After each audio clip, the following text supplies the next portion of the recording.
الحمد للہ وکفا وسلام علی عباد الذین اصطفی اما بعد۔ اللہ تعالی نے قرآن کریم میں کسی بھی نبی کے متعلق یہ بیان نہیں کیا کہ ان کی ابتدائی زندگی کے واقعات کیا تھے۔ حضرت موسیٰ علیہ السلام کے متعلق بیان کیا کہ فرعون یہ چاہتا تھا وغیرہ وغیرہ۔ سیدنا مسیح علیہ السلام کے متعلق صرف اتنی بات بیان کی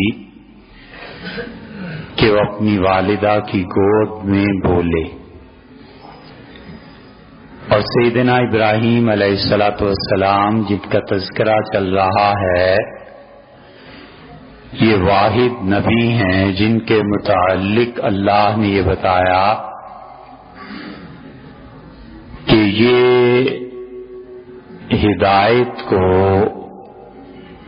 اور اس زمانے میں جب کل جگ میں شرک پھیل چکا تھا اور اللہ کو ایک ماننے والا غالباً کوئی نہیں رہا تھا، اور وہ جاہلیت کا دور آ گیا تھا جو ان کے جد امجد حضرت نوح علیہ السلام سے پہلے پیش آئی تھی حالت، تو یہ واحد غالباً آدمی تھے جنہوں نے اللہ کی توحید کی بات اس عمر میں کی جب ان کو اللہ نے شعور سے نوازا، اور اس شعوری زندگی میں انہوں نے اپنے چاروں طرف دیکھا اور ان کی قوم بتوں کی عبادت کرتی تھی، اور قرآن یہ بتاتا ہے کہ اذ جاء ربہ بقلب سلیم، وہ اپنے پروردگار کے پاس ایک ایسا دل لے کر آئے جس میں کوئی شرک اور کفر کی بیماری نہیں تھی، شاکرا لانعمہ۔ دوسری جگہ فرمایا کہ ہمارے انعامات پہ بہت شکر کرنے والا تھا،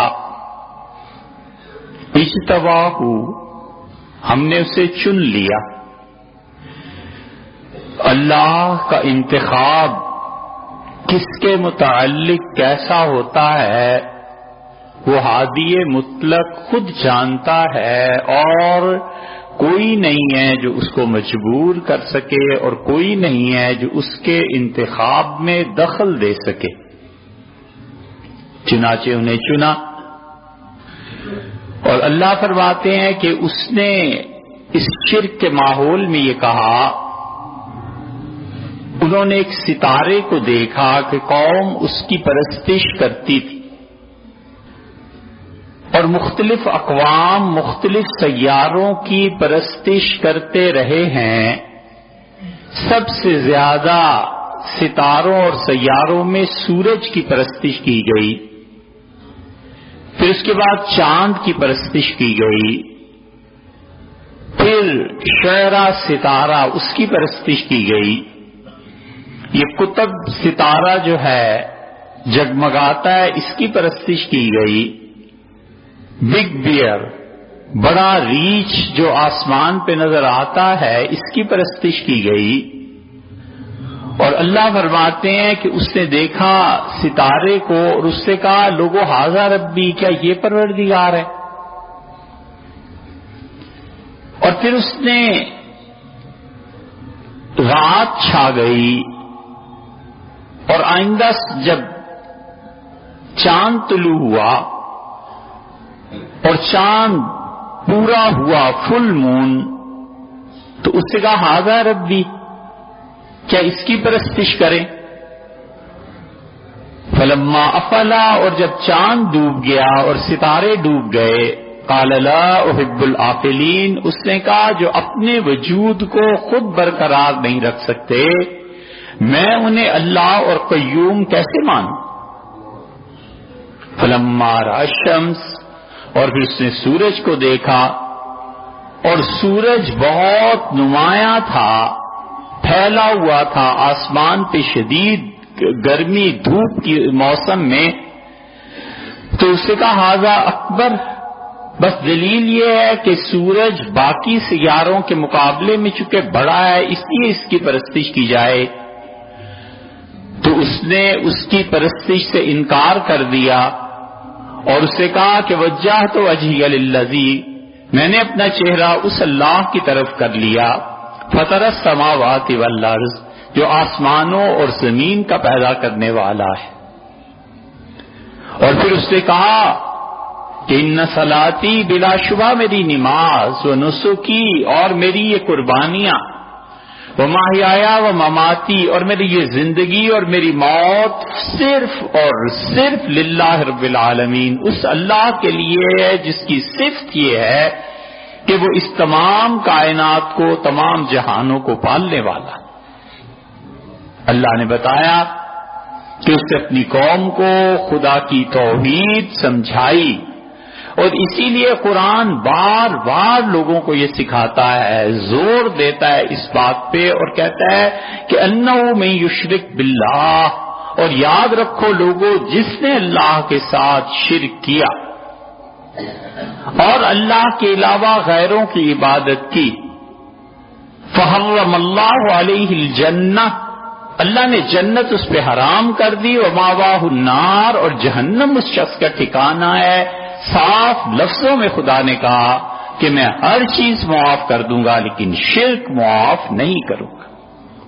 اللہ نے توحید کو اپنی ذات کے لیے چیلنج قرار دیا، اور اللہ نے کہا لا تتخذوا الہین اثنین، لوگوں خبردار دو خدا نہ ماننا، اور اللہ نے سکھایا کہ قل، یہ بات کہو، اقرار کرو، هو اللہ احد، کہ اللہ ایک۔ وَلِكُلِّ أُمَّةٍ جَعَلْنَا مَنسَكًا، اور ہم نے ہر امت اور گروہ کے لیے ایک ٹھکانہ مقرر کر دیا ہے جہاں جا کر وہ ہمارے نام پر جانوروں کو ذبح کریں۔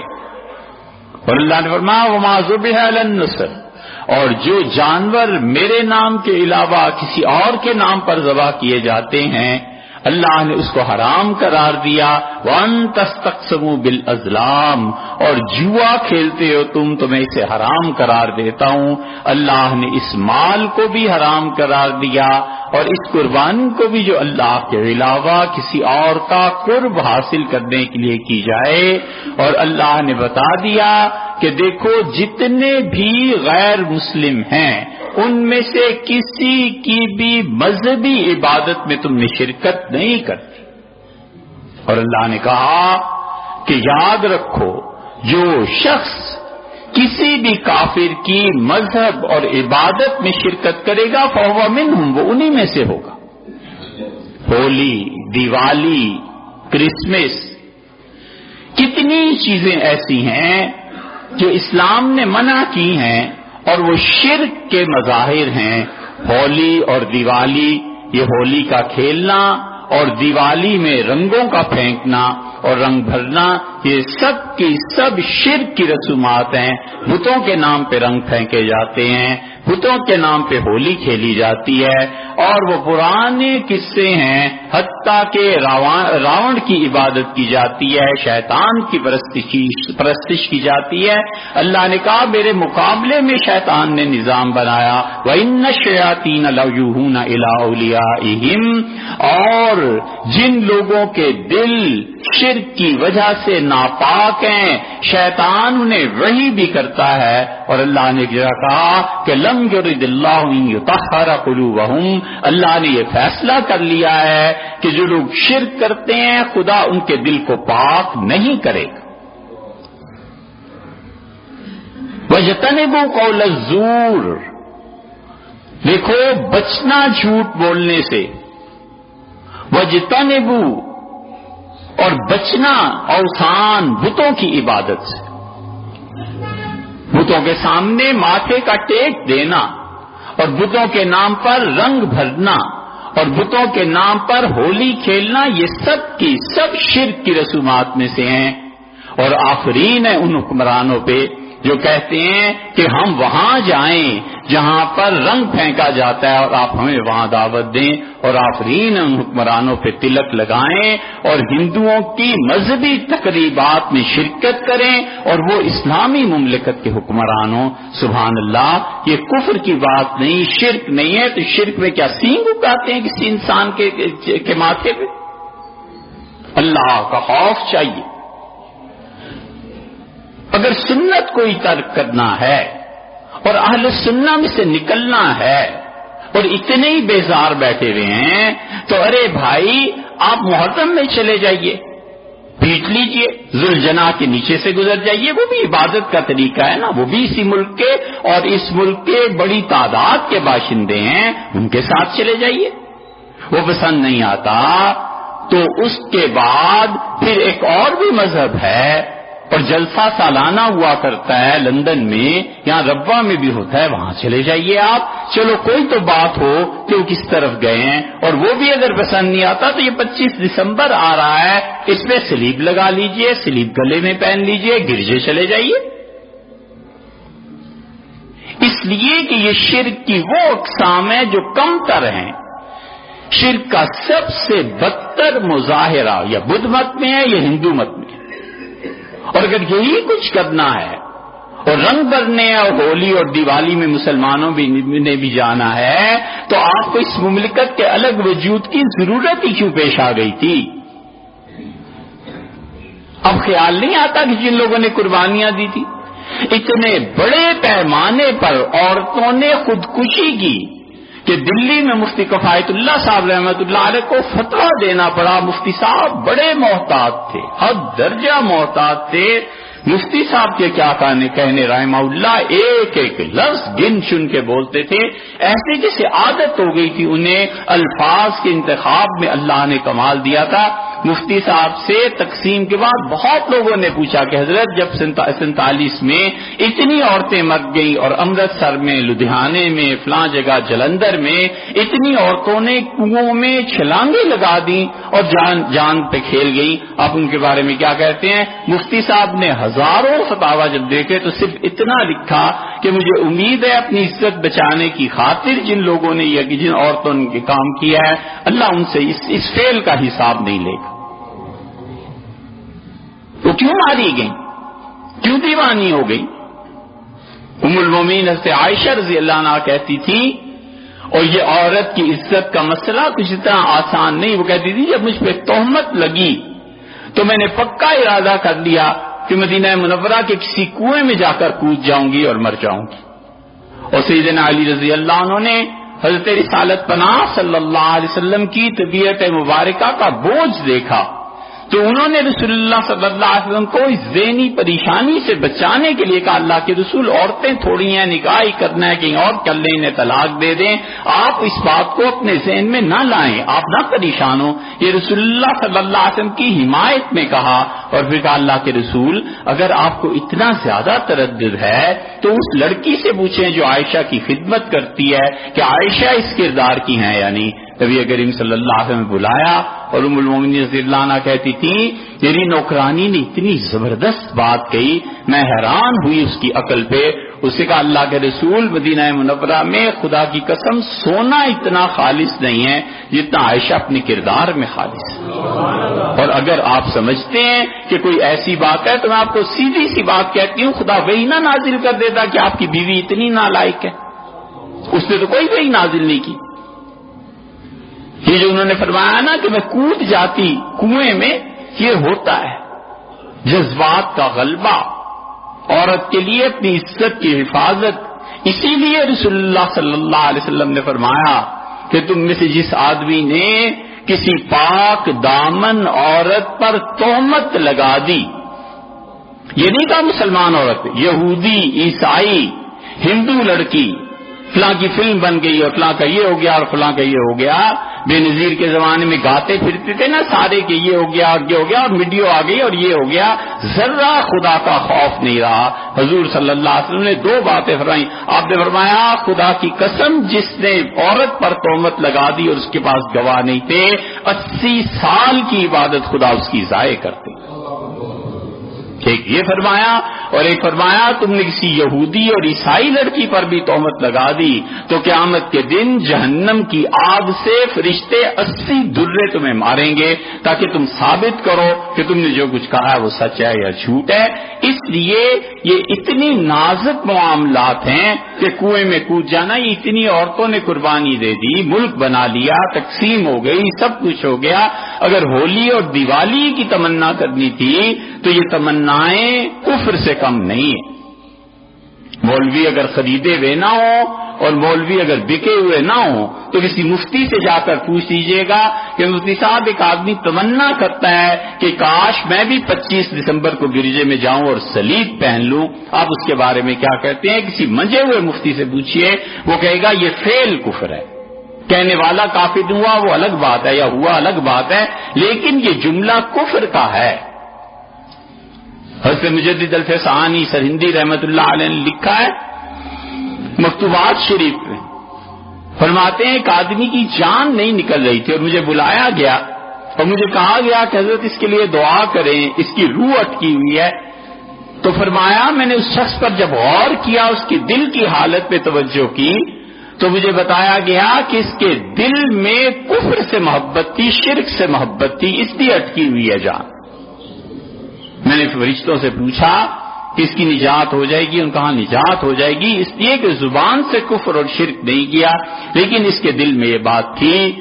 حضرت رسالت مآب صلی اللہ علیہ وسلم کی خدمت میں حاضر ہوئے عبداللہ، اور عبداللہ بدری صحابہ رضی اللہ عنہ میں سے تھے، بڑی شان کے آدمی تھے۔ حضرت رسالت پناہ صلی اللہ علیہ وسلم سے اتنی محبت تھی کہ ایک موقع پہ عرض کیا اللہ کے رسول میں اپنے باپ کو قتل نہ کر رہا ہوں جو آپ کے متعلق ایسے ایسے جملے کہتا ہے۔ آپ نے فرمایا نہیں عبداللہ، باپ کو قتل کرو گے اور لوگ کہیں گے لوگ جو کلمہ پڑھتے ہیں انہیں بھی قتل کیا جا رہا ہے۔ یہ عبداللہ آئے وہ کہا اللہ کے رسول میرے والد کی جان اٹک گئی ہے، روح نہیں نکل رہی، اور والد نے کہا آپ کو بلائیں۔ حضرت رسالت پناہ صلی اللہ علیہ وسلم تشریف لے گئے، اور وہ ابئی، عبداللہ ابن ابئی، یہ اصل میں صحابی عبداللہ بن ابئی ہیں، اور وہ جو منافقوں کا سردار تھا جس نے ام المؤمنین رضی اللہ عنہ پہ تہمت اور بہت سے کرتوت ہیں اس کے، وہ عبداللہ ابن ابئی تھا۔ اس عبداللہ ابن ابئی نے اپنے بیٹے عبداللہ سے کہا کہ بلاؤ۔ رسالت پناہ صلی اللہ علیہ وسلم داخل ہوئے تو اس نے اس وقت بھی بدتمیزی کی، اور آپ نے داخل ہوتے ہی اس کو دیکھا اور آپ نے فرمایا تجھے یہودیوں کی محبت نے تباہ کر دیا۔ میں تجھے کہتا تھا نا ان یہودیوں کو اپنا دوست مت جان، محبت نہ کر، تو تو اس محبت میں گرفتار رہا، یہ ہے اس کا انجام۔ اور وہ بے ادب آگے سے بولا اور کہنے لگا میں نے اس لیے تمہیں نہیں بلایا کہ تم مجھے نصیحتیں کرو، میری حال دیکھو میں مرنے لگاؤں، مجھے اپنا کفن دے، مجھے اپنا کرتا دے دیں کفن کے لیے اور میرا نماز پڑھا دیں جنازے کی۔ حضور صلی اللہ علیہ وسلم اچھا میں نماز بھی پڑھا دوں گا اور اپنا کرتا بھی دے دیا۔ آپ نے فرمایا کفن بھی دو، اور اتنی رحمت فرمائی کہ اس کی قبر میں اترے، اس کا منہ کھولا، اپنا لعاب مبارک اس کے منہ میں ڈالا، اس کی میت کو دفنایا، اور جب جنازہ پڑھا دیا تو اللہ نے کہا خبردار لا تقم علی قبرہ، آئندہ کبھی کسی منافق کی قبر پہ کھڑے نہیں ہونا۔ حذیفہ رضی اللہ عنہ کو بلایا اور کہا حذیفہ یہ منافق ہے، اس کا جنازہ نہیں پڑھوں گا، یہ اس کا سیدنا عمر رضی اللہ عنہ جنازہ پڑھاتے تھے اور کہتے تھے فیکم حذیفہ موجود ہیں، لوگ کہتے تھے حذیفہ نہیں ہے، سیدنا عمر رضی اللہ عنہ اپنی خلافت میں ہٹ جاتے تھے، کہتے تھے کہ خود ہی جنازہ پڑھ لو، میں نہیں پڑھتا۔ لوگوں نے پوچھا، انہوں نے کہا حذیفہ کو رسول اللہ صلی اللہ علیہ وسلم بتایا ہے کون کون منافق ہیں، اور منافق کے جنازے سے خدا نے منع کیا ہے، اس لیے میں کسی کا جنازہ نہیں پڑھوں گا۔ اس لیے یاد رکھنی چاہیے ہمیشہ دو باتیں کفر کے بارے۔ ایک بات تو یہ کہ اللہ تعالی نے یہ فرمایا کہ لا ینہاکم اللہ عن الذین لم یقاتلوکم، اللہ تمہیں ایسے کافروں سے تعلق سے منع نہیں کرتا جنہوں نے نہ تو تمہارے ساتھ کبھی لڑائیاں کی ہیں، حربی کافر، وَلَمْ يُخْرِجُوكُم مِّن دِيَارِكُمْ، اور نہ ہی انہوں نے کبھی تمہیں اتنا ستایا ہے کہ تم اپنے گھر چھوڑ کے چلے جاؤ۔ أَن تَبَرُّوهُمْ وَتُقْسِطُوا إِلَيْهِمْ، دیکھو جو کافر تمہارے ساتھ میدان جنگ میں نہیں اترے ہوئے فی الحال ہیں ان کے ساتھ نیکی کرو. ہندوؤں کے ساتھ نیکی کرنی ہے, سکھوں کے ساتھ نیکی کرنی ہے. اگر تسلی نہ ہوتی ہو ہولی میں دیوالی میں رنگ بھرنے سے اور اہل سنہ میں سے نکلنے میں تو پھر یہاں چلے جانا چاہیے. ہم بھی ایک مرتبہ دیکھنے گئے تھے کہ مذاہب میں ہوتا کیا ہے, تو سکھ سارے طواف کر رہے تھے پنجے کا اور گردوارے میں یا پنجا صاحب میں جو حسن ابدال میں سارے سکھ گرنتھ اٹھائے ہوئے طواف کر رہے تھے, گرنتھ کو سجدہ کرتے ہیں. اتنی تمنا ہے تو جناب والا جنہوں نے یہ حرکتیں کی ہیں اور کہتے ہیں کہ ہم بھی ہولی کے رنگ بھریں اور دیوالیوں میں شرکت کریں, یہاں بھی ہو آیا کیجئے. اس سے کیوں اجتناب ہے؟ پھر اللہ کہتا ہے ان کے ساتھ تبرو نیکی کرو, عام انسانی زندگی میں کاروبار تک سے تو, اور جب بھی کبھی زیادتی کا موقع خبردار ان پہ زیادتی نہیں کرنی. یہ اقلیتیں ہیں. ان اللہ یحب المقسطین, اللہ انصاف کرنے والوں کو پسند کرتا ہے. تم ان کے ساتھ بزنس کرو, انصاف کرو, بیٹھو اٹھو, لیکن ان کی مذہب سے محبت اور ان کے مذہب میں ان کی مذہبی رسومات میں شرکت, اللہ کہتا ہے انہی میں سے ہو جاؤ گے کافروں میں سے خبردار چکے. یہ بات اللہ نے فرمائی. اور اسی طرح یاد رکھنا چاہیے, نبی کریم صلی اللہ علیہ وسلم نے فرمایا ایک آدمی کسی نیکی کے کام کو دیکھتا ہے, مثلا مسجد بنتے ہوئے, کوئی قرآن پڑھتے ہوئے, کہتا ہے کاش اللہ میرے پاس بھی اتنی دولت, کاش اللہ میرے پاس بھی اتنا وقت, کاش اللہ میں نے بچپن میں. اللہ فرماتے ہیں میرے اس بندے کے لیے بھی اجر لکھو, اس لیے کہ اس کی نیت ہے میرے لیے کام کرتا, اور جب نیت ہے تو میرے لیے اس بندے کے نیت اور عمل دونوں برابر. اور رسول اللہ صلی اللہ علیہ وسلم نے فرمایا جب کوئی گناہ کی حرکت کو سنتا ہے اور دیکھتا ہے, لاس ویگس میں جوا ہوتا ہے, فلاں جگہ جوا ہوتا ہے, اور تمنا کرتا ہے کہ کاش یار پیسے ہوتے تو ہم بھی چلتے, اللہ کہتا ہے اس کے لیے بھی یہ گناہ لکھو, میں نے اسے طاقت نہیں دی, اگر طاقت دی ہوتی تو یہ کر گزرتا.